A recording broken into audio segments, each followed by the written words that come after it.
अलविदा फ्लाइंग सिंह। जी हाँ, स्वागत है आपका इंडिया न्यूज पे। मैं हूं आपके साथ राकेश टंडन। फ्लाइंग सिंह मिल्खा सिंह आज हमारे बीच नहीं है। 91 साल की उम्र में कोरोना से उनका कल रात 11:30 बजे निधन हो गया। उनका पार्थिव शरीर अब पंचतत्व में विलीन हो गया है। मिल्खा सिंह की भरपाई करना लगभग नामुमकिन है। उनके जैसा ना कोई हुआ और ना कभी होगा।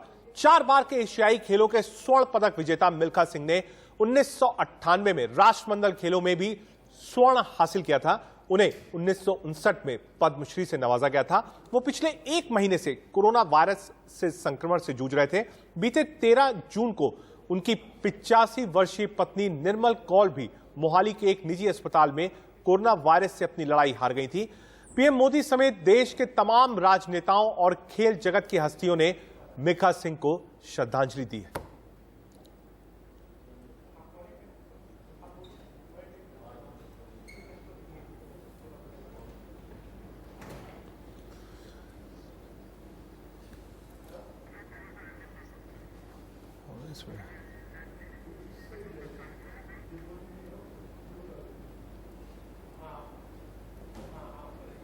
ये चंडीगढ़ की आप तस्वीरें हम आपको दिखा रहे हैं। ये अंतिम आप कह सकते हैं आप जो दर्शन थे वो हुए। एक बाकायदा गाड़ी में सजा के उनका पार्थिव शरीर ले जाया गया और जितने भी वीवीआईपीज हैं, लोग हैं जिनका एसोसिएशन है, जो उनको आखिरी दर्शन करना चाहते थे, ये चंडीगढ़ में राजकीय सम्मान के साथ अंतिम विदाई फ्लाइंग सिंह मिल्खा सिंह को।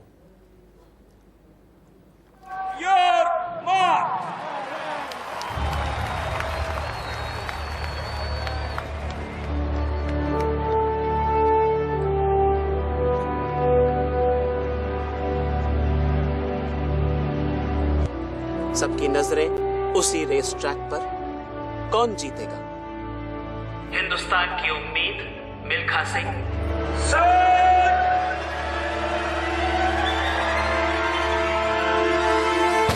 और ये गोली की आवाज यानी कि रेस शुरू। और लेकिन एक यहाँ कुछ और हो रहा है। वो भागता नहीं था, वो उड़ता था। रफ्तार पकड़ते हुए एक एक करके वो सबको पीछे छोड़ते जा रहे हैं। नाम द फ्लाइंग सिंह मिल्खा सिंह। से उन्होंने पाकिस्तान के पीछे छोड़ दिया है। एक साधारण सा दिखने वाला शख्स जब ट्रैक पर आता था तो उसकी रफ्तार चीते को मात देती थी और दिग्गज खिलाड़ी भी उसके मैदान में आने के बाद अपनी जीत का भरोसा छोड़ दिया करते थे।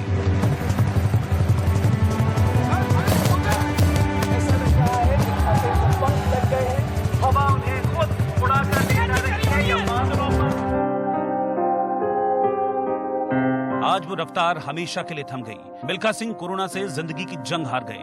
पोस्ट कोरोना रिकवरी के दौरान उनका निधन हो गया। वो 91 साल के थे। 5 दिन पहले उनकी पत्नी निर्मल कौर का पोस्ट कोविड कॉम्प्लिकेशंस की वजह से निधन हो गया था। मिल्खा सिंह का चंडीगढ़ में पिछले 15 दिनों से इलाज चल रहा था। 20 मई को उनकी कोरोना रिपोर्ट पॉजिटिव आई थी।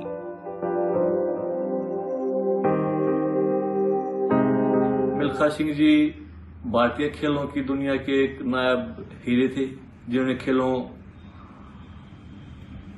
को आगे बढ़ाने में बहुत बड़ा योगदान दिया। खिलाड़ी क्या होता है उसके मायने बताए। छोटा बच्चा जब भागता है तो बोलते हैं कि मिल्खा सिंह बनना है तेरे को। 8-10 साल पहले मैं मिल्खा सिंह से मेरी एक प्रोग्राम में मुलाकात हुई थी। जो उनके विचार थे, जो खेलों के को आगे बढ़ाने की उनकी सोच थी कि हिंदुस्तान के खेल आगे कैसे बढ़े, ओलंपिक मेडल कैसे आए। उन्होंने खुद 3 ओलंपिक में पार्टिसिपेट किया था। मिल्खा सिंह के निधन पर पीएम समेत देश की कई हस्तियों ने दुख जाहिर किया है। पीएम ने लिखा है, हमने एक शानदार खिलाड़ी खो दिया। मिल्खा ने असंख्य भारतीयों के दिलों में अपनी खास जगह बनाई थी। मिल्खा के व्यक्तित्व ने उन्हें लाखों लोगों का चहेता बना दिया। उनके निधन से दुखी हूं। यूं ही नहीं, हर भारतीय मिल्खा सिंह का कायल है। उनके रिकॉर्ड्स बताते हैं कि वो किसी पहचान के मोहताज नहीं थे। पाकिस्तान में हुई एक दौड़ में तो मिल्खा ऐसे दौड़े कि उनका नाम फ्लाइंग सिख रख दिया। और ये नाम किसी और ने नहीं, पाकिस्तान के जनरल अयूब खान ने उन्हें दिया था। जनरल अयूब विक्ट्री स्टैंड पे आए मेडल डालने के लिए, तो हम खड़े हैं वहां पे। और जनरल अयूब के ये लफ्ज थे कि मिल्खा जी, पंजाबी में बोलते हैं वो, कहते मिल्खा जी आज तुसी पाकिस्तान दे दौड़े नहीं, तुसी पाकिस्तान दे आके उड्डे हो, ਤੁਹਾਨੂੰ ਪਾਕਿਸਤਾਨ ਫਲਾइंग ਸਿੱਖ ਦਾ ਖਿਤਾਬ। 1960 को रोम में आयोजित समर ओलंपिक में हार का गम मिल्खा को जिंदगी भर का दर्द दे गया। 1964 में उन्होंने एशियाई खेल में 400 मीटर और 4x400 रिले में गोल्ड मेडल जीते। 80 इंटरनेशनल रेस में हिस्सा लेने वाले मिल्खा सिंह ने 77 में जीत दर्ज की। यह रिकॉर्ड बताता है कि मिल्खा सिंह को किसी भी रेस में मात देना कितना मुश्किल था। मिल्खा सिंह का जन्म 1932 में लायलपुर में हुआ था। हिंदुस्तान पाकिस्तान के बंटवारे के दौरान हुए कत्लेआम से बचते बचाते वो हिंदुस्तान आ गए। बंटवारे के दंगे ने उनके माता पिता दोनों उनसे छीन लिए। उनके पिता के आखिरी शब्द भाग मिल्खा भाग ही उनकी जिंदगी की राह बने। मिल्खा भागे और ऐसा भागे कि जिंदगी की हर चुनौतियों और मुश्किलों को पीछे छोड़ दिया। रोम ओलंपिक को आज 80 साल बीत चुके हैं। देश को एथलेटिक्स में आज भी गोल्ड मेडल का इंतजार है और मिल्खा को ये मलाल उनके अंतिम सांस तक रहा। ओलंपिक में गोल्ड को लेकर उन्होंने कहा था, मिल्खा नहीं जानता था कि ओलंपिक गेम्स होते क्या हैं। एशियन गेम्स और 100 मीटर और 400 मीटर रेस क्या होती है। मिल्खा सिंह तब दौड़ता था जब पैरों में जूते नहीं होते थे, न ट्रैक सूट होता था, न कोचेस थे और न ही स्टेडियम। 125 करोड़ है देश की आबादी। मुझे दुख इस बात का है कि अब तक कोई दूसरा मिल्खा सिंह पैदा नहीं हो सका। चाहूंगा कि 100 करोड़ 150 करोड़ आबादी में से कोई ना कोई ऐसा नौजवान उठना चाहिए जो मेरे हाथ से मेडल गिर गया रोम ओलंपिक के अंदर, वो जाके ले तिरंगा झंडा इंडिया के वहां जाके दे। मिल्खा जैसा कोई दूसरा होना नामुमकिन है। उनकी कमी हमेशा खलेगी। एक स्पोर्ट्स लेजेंड और एक इंसान के तौर पर मिल्खा हमेशा याद आएंगे। पूरा देश उन्हें दिल से याद कर गमगीन है। इंडिया न्यूज भी फ्लाइंग सिख को श्रद्धांजलि अर्पित करता है।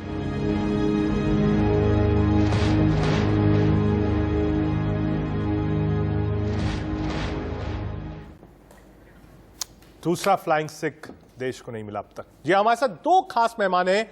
रुपिंदर सिंह जी हैं, एथलीट और कमेंटेटर, साथ ही साथ सुनीता गोदारा जी हैं, 1992 एशियन मैराथन गोल्ड मेडलिस्ट। दोनों का बहुत बहुत स्वागत है आप दोनों का इंडिया न्यूज पर। सुनीता गोदारा जी, कोई शब्द नहीं है आज और सिर्फ दिमाग में एक ही चीज आती है, पहली भाग मिल्खा भाग, दूसरा फ्लाइंग सिख, तीसरा अब तक ऐसा कोई फ्लाइंग सिख या ऐसा कोई दौड़ने वाला देश ने देखा नहीं। सुनीता जी। बिल्कुल आप सही कह रहे हैं। जैसे मिल्खा सिंह जी थे वैसा किसी ने ना कोई आया, पहले आया ना अभी तक आ पाया है। इतने साल हो गए, लेकिन ये मिल्खा सिंह वो मिल्खा सिंह थे जो एक ब्रेव हार्ट थे, जिनको बहुत कुछ मिल जाना चाहिए था। भारत रत्न नहीं मिला, कोई बात नहीं। राज्यसभा में नॉमिनेशन नहीं हुआ, कोई बात नहीं। अर्जुन अवार्ड नहीं दिया फेडरेशन ने, कोई बात नहीं। इतने दमखम वाले थे, इतने चैलेंजिंग थे।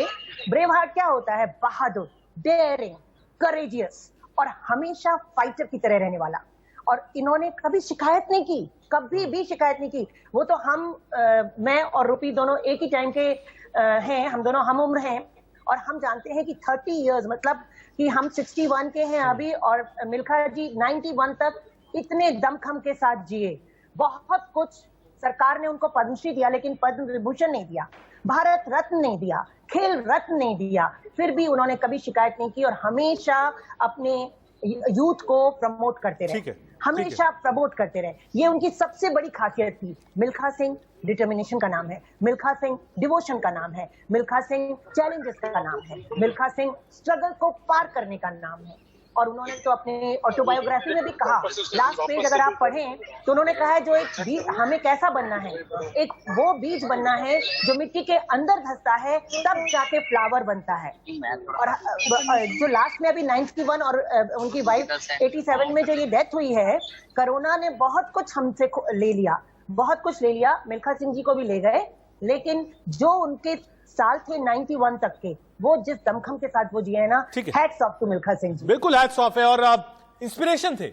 आज कोई भी नया, मुझे लगता है कि एथलीट जो है वो जब ग्राउंड को चूम के ग्राउंड में एंटर होता होगा, पैच पर जाता होगा, तो वो एक इंस्पिरेशन हो। रुपिंदर सिंह जी हमारे साथ हैं। रुपिंदर सिंह जी इंस्पिरेशन दे गए। कोई भी नौजवान आज भी जब जाएगा पैच पर, जब भी स्टेडियम में कदम रखेगा, एक ना एक बार मिल्खा सिंह को याद जरूर करेगा। रुपिंदर जी। टाइम लेजेंड है और इन्हीं के नाम पे हम लोगों जैसे एथलीटों ने स्टार्ट किया था, हम भागते थे रोडों पे तो लोग कहते थे मिल्खा सिंह बनोगे।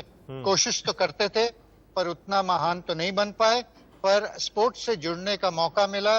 अभी तक बच्चों को कोचिंग करते हैं और कई एथलीट जाके एशियन गेम्स तक जीते हैं, पर ओलंपिक्स में अभी तक इंडिया को मेडल नहीं मिला। वो थोड़ा दुख की बात है।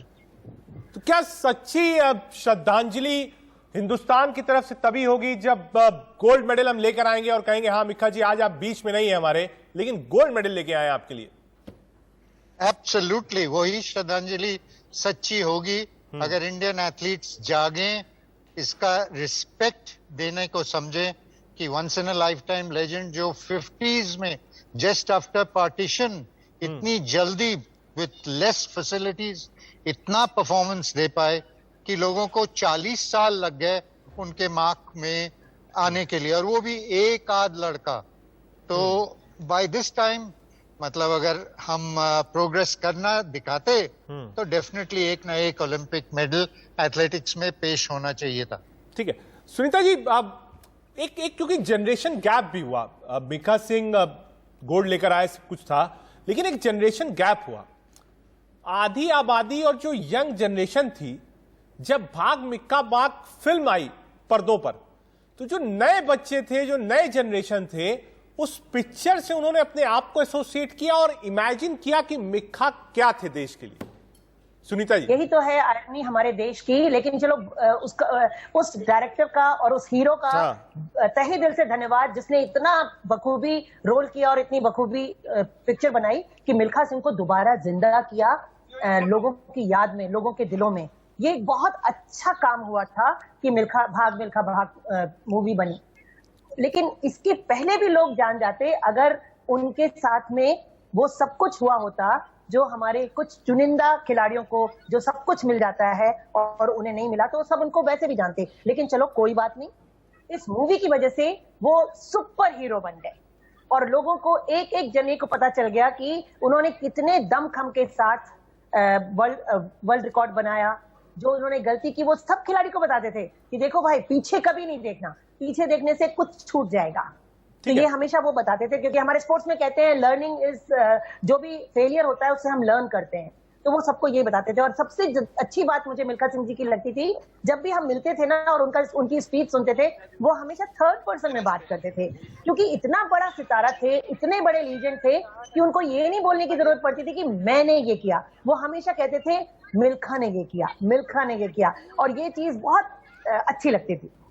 ठीक है, आप जब भी उनसे मिलते थे। ठीक है सुनीता जी, आप रुपिंदर जी के पास चलेंगे। रुपिंदर जी, अब जो पर्सनल लाइफ थी, जो मैंने उनके बारे में पढ़ा था, रुपिंदर जी क्या आप सुन पा रहे हैं? हाँ जी, हाँ जी। रुपिंदर जी, जो पर्सनल लाइफ थी उसमें काफी परेशानियां थी मिल्खा सिंह जी के, लेकिन उसके बाद भी जो एक जुनून था खेल को लेकर, वो कभी उस पर हावी नहीं हो पाया। उनका जुनून आगे चल रहा था। बिल्कुल बिल्कुल। इनफैक्ट हमें यही as a sports consultant hire किया गया था ये मूवी बनाने के लिए। हाँ। और उस दौरान उनसे मुलाकातें की, उनके साथ बैठे, और हमारे एक जर्मन कोच थे जिन्होंने हमें इनिशिएट कराया था। हाँ। जिन्होंने मिल्खा को जर्मनी में रेसेस दिलाते थे, उन्होंने भी इन्फॉर्म किया था। तो absolutely marvellous, out of this world performance उन्होंने पेश किया। नैरोली मिस किया एक मेडल और ओलंपिक्स पे, जो आज तक इंडिया मिस करता आ रहा है। इंडिया ने आज तक 70 साल के करीब ज्यादा भी हो गए हैं और एक भी मेडल ओलंपिक में एथलेटिक्स में नहीं आया। सुनीता जी, क्या चीज ऐसी थी जो आज नए एथलीट्स आ रहे हैं, जो उनको बिल्कुल सुननी चाहिए, पढ़नी चाहिए, समझनी चाहिए, इंस्पिरेशन लेना चाहिए? वो सबसे बड़ी चीज फ्लाइंग सिख मिल्खा सिंह के अंदर क्या थी, जो आज का नौजवान जो आज इस स्टेडियम में पहली बार घुस रहा है, उसको क्या चीज समझनी चाहिए?